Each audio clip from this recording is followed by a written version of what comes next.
Hi, I'm Tristan McCauley from Lucky 7 Tattoo. I'm here to talk to you about safe belly button piercing. First and foremost, you want to make sure that everything being used is pre-packaged, pre-sterilized. You want to make sure that the needles are one-use, single-use needles, tri-beveled.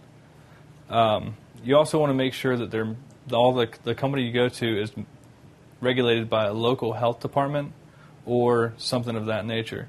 This keeps them accountable for all the piercings they do. Anything that goes wrong, they're going to come back to them. You want to make sure that you're going with a reputable artist. Take a look at their portfolio. Make sure that they've done what you're getting done a few times. They know what they're doing. Make sure that they look right in the pictures. Feel free to ask questions. If your artist is being a pain about asking questions or answering questions for you, you should probably go to another place. They should be willing to show you any kind of documentation. They're licensed for piercing practitioners, anything that you ask for.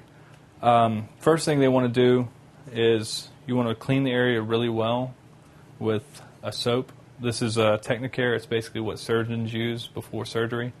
You want to clean the area really well. You make a mark with a single-use utensil, and I use Genesian Violet just to mark it. You want to make sure that they're not putting too much pressure on the body with the clamps. Putting too much pressure on the body with the clamps can cause extra trauma to the area that's not necessary. It can cause bruising, swelling, things of that nature. You want to make sure that your jewelry is pre-sterilized, pre-packaged, like I said before. This avoids any kind of risk later on down the road. These are just a few of the things to make sure that are present when you're trying to get a safe and clean belly button piercing.